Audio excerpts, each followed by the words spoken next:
आज की इस वीडियो में हम बात करने वाले हैं महात्मा गांधी के प्रमुख आंदोलन। इसमें हम जानेंगे चंपारण सत्याग्रह, खेड़ा सत्याग्रह, असहयोग आंदोलन, सविनय अवज्ञा आंदोलन और भारत छोड़ो आंदोलन के बारे में। ये सारे टॉपिक कॉम्पिटिटिव एग्जाम के लिए बहुत महत्वपूर्ण है। तो चलिए शुरू करते हैं महात्मा गांधी के आंदोलन का पूरा इतिहास। वीडियो का एंड तक बने रहिएगा और अच्छा लगे तो प्लीज लाइक एंड सब्सक्राइब जरूर कीजिएगा। महात्मा गांधी के आंदोलन। परिचय।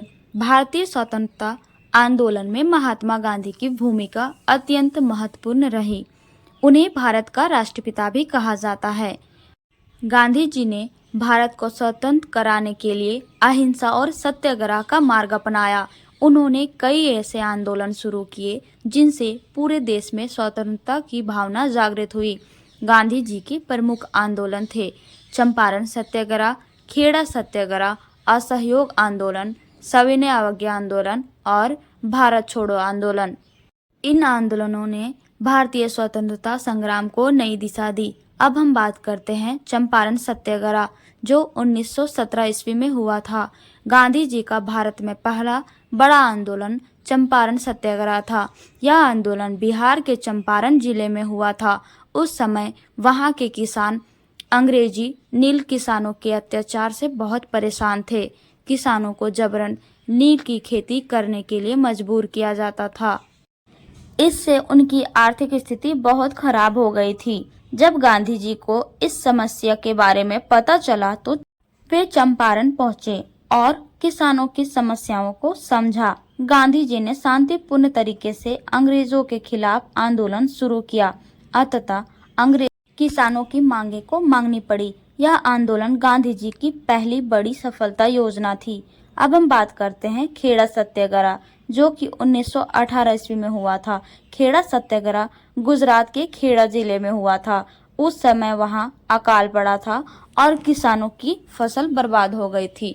फिर भी अंग्रेज सरकार किसानों से कर वसूलना चाहती थी। गांधी जी ने किसानों के समर्थन में आंदोलन शुरू किया और कहा कि जब तक फसल अच्छी नहीं होती तब तक किसान कर ना दे। अंततः अंग्रेज सरकार को झुकना पड़ा और किसानों को कर में राहत दी गई। अब बात करते हैं असहयोग आंदोलन की, जो कि 1920 ईस्वी में हुआ था।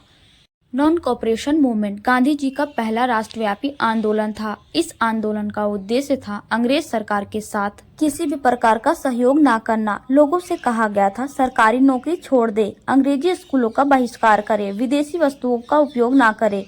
इस आंदोलन में लाखों लोगों ने भाग लिया था, लेकिन चोरा चोरी इंसिडेंट के बाद गांधी जी ने यह आंदोलन को वापस ले लिया था, क्योंकि वे हिंसा के खिलाफ थे। अब हम बात करते हैं सविनय अवज्ञा आंदोलन, जो कि 1930 ईस्वी में हुआ था। Civil disobedience movement Gandhi ji का एक महत्वपूर्ण आंदोलन था। इस आंदोलन की शुरुआत दांडी मार्च से हुई। गांधी जी के नमक कानून का विरोध करने के लिए साबरमती आश्रम से दांडी तक पैदल यात्रा की। उन्होंने समुद्र के पानी से नमक बनाकर अंग्रेजी कानून का विरोध किया। यह आंदोलन पूरे देश में फैल गया और लाखों लोगों ने इसमें भाग लिया। भारत छोड़ो आंदोलन।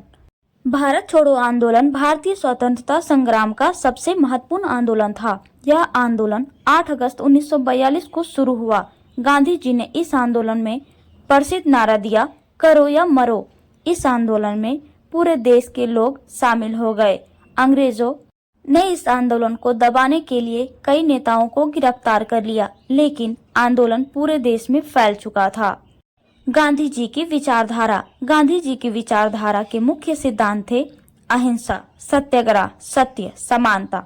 अहिंसा, किसी भी प्रकार की हिंसा का विरोध। सत्याग्रह, सत्य के लिए संघर्ष।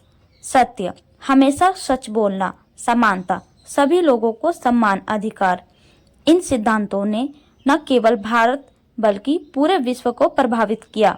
निष्कर्ष, महात्मा गांधी के आंदोलनों ने भारतीय स्वतंत्रता संग्राम को एक नई दिशा दी। उन्होंने बिना हिंसा के अंग्रेजों के खिलाफ संघर्ष किया और लाखों भारतीयों को स्वतंत्रता आंदोलन में शामिल किया। गांधी जी का जीवन हमें सिखाता है कि सत्य और अहिंसा के मार्ग पर चलकर भी बड़े से बड़ा परिवर्तन किया जा सकता है। उनके संघर्ष और बलिदान के कारण ही भारत को 15 अगस्त 1947 को स्वतंत्रता प्राप्त हुई। फ्रेंड्स, उम्मीद है कि आपको महात्मा गांधी के आंदोलन के बारे में पूर्ण जानकारी मिल गई होगी।